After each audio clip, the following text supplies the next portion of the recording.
Gökyüzü kapalı, inşallah yağmur yağmaz. Gene yağmura yakalandık. Nimet yağıyor. Allah büyük. Baksanıza güzelliğe. Her şeye hamdolsun. Yağmuru veren Allah'a da hamdolsun. Islanmak bu yolda güzel. Niyeyse Koca Veysel'den uzun ince bir yoldayım. Gidiyorum gündüz gece. Sesim güzel değildir. O yüzden ancak ve ancak bunları söylüyorum. Aklımda bu şarkı var. İçimde bu şarkı var. Bir taraftan tabi salavat getiriyoruz. Yol uzun. Allah büyük. Kurban olayım. İlk eşimden bir oğlum var, Ahmet. İlk eşimden ayrıldıktan sonraki süreçte ben çocuğumla ilgili, çocuğumla beraber yeni bir düzen kurmak adına bir evlilik daha yaptım. 2014'ün sonlarıydı galiba, evlendik. 2017'de Mayıs ayında boşandık.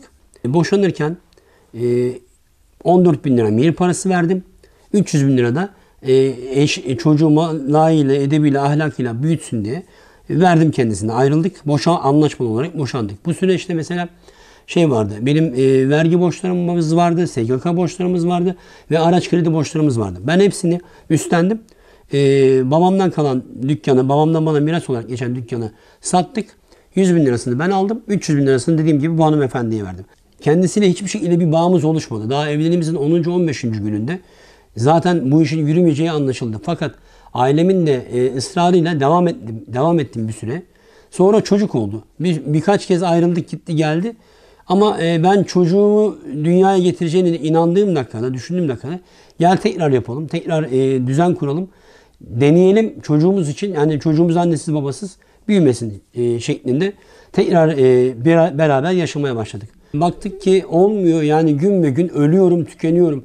Yani saç kıran çıktı, sakal kıran çıktı. Hanımefendi hiçbir şekilde ruhsal bozukluklarından dolayı huzur vermedi. Ve ben en son çare olarak ya öleceğim dedim. Çocuğum için, bu çocuğum için katlanacağım, bu hayata öleceğim. Ya da 2 tane oğlum var. Çocuklarım için yaşayacağım ve mücadele edeceğim noktasında ayrılma kararı aldık. Ailesini de çağırdım, aldım karşıma. Dedim ki ben ayrılmak istiyorum. Bunun da bedeli neyse ödeyeceğim. Aldılar çocuğu. İşte dediğim gibi o demin söylediğim şeyleri, rakamları verdik ettik. Samsun'da ailesiyle beraber yaşamaya başladı. Ne olduysa bundan sonra olmaya başladı. Kendisi bana 10-15 tane dava açtı. Ben sinema ve dizi sektöründe çalışıyorum. Sahne arasında arkadaşlarımızla sohbet ediyoruz, çay içiyoruz, muhabbet ediyoruz. Hanımefendi beni görüntülü aradı. Çocuğum o zaman 1,5 yaşındaydı, Kartal. 1,5 yaşındaydı. Az sonra çocuğuna araba çarpacak ve havaya uçacak. Trafiğe açık bir yolda. Öyle söyleyip çat diye kapattı. Yanımdaki arkadaşlarım şahit. Hepsi zaten birazdan göstereceğim. Beyanları var, şahitlikleri var.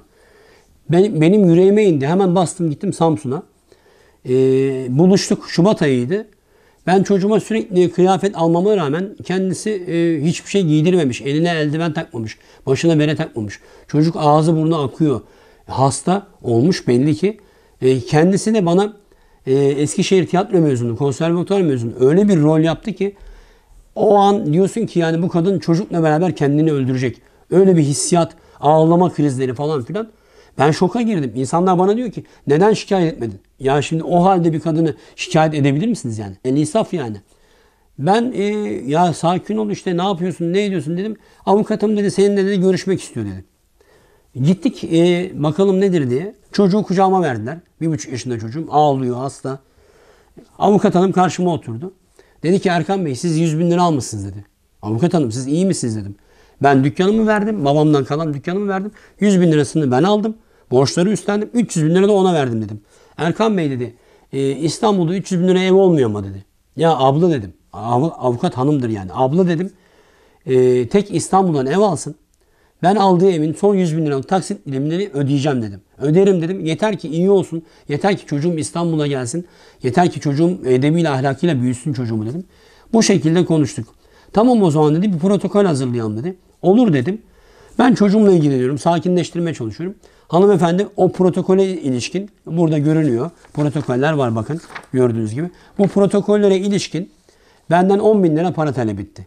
Ben onu da vermeyi kabul ettim. Hepsinin ödeme dekontları var burada. 10 bin lira ödedim ama hanımefendi maddeye yazmamış.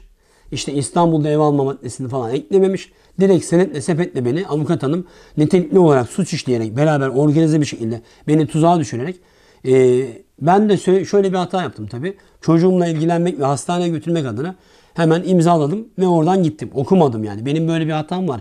Bunu kabul ediyorum. Sonrasında eve geldim. Eşim bana dedi ki sen ne yapmışsın dedi ya, dolandırılmışsın dedi. Buna istinaden hemen biz avukat tuttuk. Avukat tuttuk, hemen davalar açıldı. İşte karşı davalar. Ve biz bu davaları kazandık. Şöyle söyleyeyim. Mahkemenin bütün açılmış davaları biz kazandık. Hepsi elimde belgeli, delilli. Biz davayı kazandık ama o süreçte bizim evimize haciz geldi. Biz hacizi kurtarmak için benim ticari araçlarım vardı 4 tane. Bir tanesini ben rehin verdim. Rehin protokolü yaptık. Bu şeye ilişkin, yani yapılan senede ilişkin. Ondan sonraki süreçte aradan yıllar geçti. Arabayı yakalattı, bağlattılar. Diğer arabalara da hiçbir hakkı olmadığı halde rehin koydurdular. O süreçte tabii bir sürü mahkeme masrafları, işte avukatlık ücretleri, işte keza ben sağdan soldan borç aldım. İnsanlardan, eşimden, dostumdan borçlandık ve araçlarımı ortak edinmek zorunda kaldım. Bugün geldiğimiz noktada bana diyor ki avukat hanım, yaklaşık 150 bin lira gibi bir rakam verirsen diyor 4 aracı diyor bırakacağım diyor. Yani tefeci gibi 4 aracı bırakırım diyor. Ya da diyor 2 aracı bırakayım, 50 bin lira ver diyor, 2 aracı bırakayım. Bu şekilde çirkin pazarlıklar yapılıyor. Şimdi ben 2020'de gene bir dizide çalışıyordum. Bir yurt dışı seyahatimiz oldu. Akabinde 4 günlük 5 günlük yılbaşı tatil oldu. 4 Ocak 2020'de ben çocuğumu görmek için Samsun'a gittim. Görüş günümdü, cumartesi günüydü. Akabinde pazar günü için uçak bileti aldım. Türk Hava Yolları'nda kaydım vardır zaten. 5 Ocak 2020'de dönüş biletim var. Yani ben çocuğumla çok güzel bir gün geçirip İstanbul'a dönmeyi, işime gücüme dönmeyi planlıyordum. Gittim sabahleyin. Aşağıdayım, 6 katlı bir apartmanda oturuyor, 6-7 katlı. Bana seslendi, yukarı gel dedi. Ne geleceğim dedim, 15 tane 20 tane dava var. Gel dedi, işte dedi, çocuk üşümesin dedi, tamam mı? Ben de çıktım daire kapısından giydirecek verecek diye. Gittim. Dedi ki gel, uyuyor dedi, uyandırmayalım şimdi dedi. Hoş geldin dedi, gayet güler yüzle. Kıyamadım çocuğuma, içeri girdim. Bekliyorum. Gel dedi, biraz dedi içeride konuşalım dedi. İçeri girer girmez bana tekme tokat saldırdı. Ya dur diyorum, ne yapıyorsun diyorum. Yok. Gitti mutfaktan bıçak kaptı. Bıçakla defalarca savuruyor üzerime. Beni öldürmeye çalışıyor. Yapma diyorum, yok. Dur diyorum, yok. Elinden bıçağı aldım, mutfağa koydum. Çocuğumu uyandırayım dedi. Alayım gideyim dedim. Fakat gene geldi. Gene saldırıyor. Durmuyor, etmiyor. Ya çocuğu korkutacaksın diyorum, yok. En son oğlum uyandı. Oğlum hadi gel gidelim dedim. Baba ben gelmeyeceğim deyince orada şuurumu kaybetmişim. Ben karşılık verdim kendisine. Karşılık verdim. Çocuğumun baba tamam yeter dur sesiyle kendime geldim. Neticede kendimi dışarı attım. Avukatımı aradım. Avukatım dedi ki polis çağır. Ben polis çağırdım. Tabii karşılık verdiğim için darptan yakalandım ve cezaevine girdim. 1 ay cezaevinde yattım. Akabinde çıktıktan sonra işimi kaybettim. Yani 40 bin lira gelirim olan ayda çoluğuma çocuğuma çok rahat bakan bir işim varken, düzenim varken, arabalarımla çalışıyorken, çok rahat nafakamı ödeyebiliyorken işimi kaybettim. Ve akabinde şu anda bir nafaka zildeyim. Nafakayı ödeyemiyorum. 30 bin liradan fazla bir nafaka borcum var. Şu anda cezaevi mahkumuyum. Nafakadan dolayı izinli olarak şu anda buradayım. Yaklaşık 15-20 gün sonra tekrar cezaevine döneceğim. Şimdi burada elimde bütün deliller var, belgeler var. Avukatıyla beraber nitelikli olarak beni dolandırdığına dair. Keza burada görüntü kaydı var. Bütün görüntüler, itirafları var kendisinin. Şimdi şöyle söylüyorum. 6284 sayılı kanuna, yasaya biz karşıyız. Burada işte diyor ki kadının beyanı esastır diyor. Öyle değil mi? Ben de diyorum ki hangi kadının beyanı esas? Yalan söyleyen kadının beyanı esas. Aynı kadın burada doğru söylüyor. Bakın itirafları var. Bunu esas almıyorlar. Kanunda bu yok. Keza dediğim gibi burada şahitlerin, bir sürü şahit, olayı gören kadınlar var ve şahitler var. Kadın mesela beyanı var. Diyor ki olayı gördüğüne dair, çocuğu arabaların önüne attığına dair imzalı beyanı var kadının.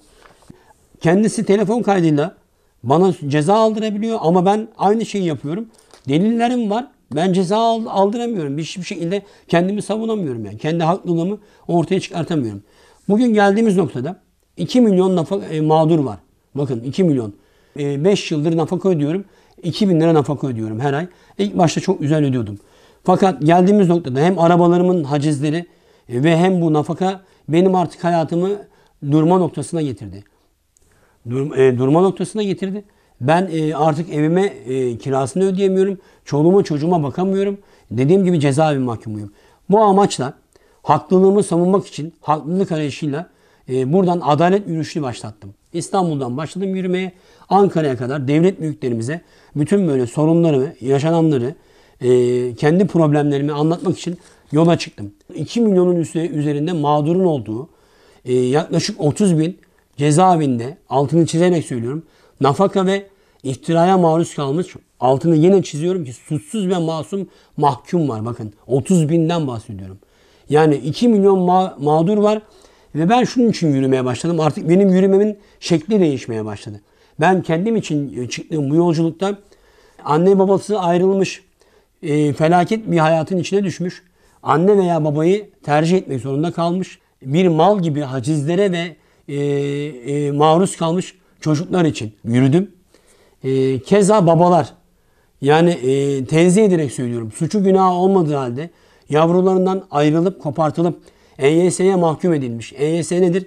Ebeveyn yabancılaştırma sendromu. Yani hanımefendi çok rahat şunu söylüyor. Baban seni terk etti diyor.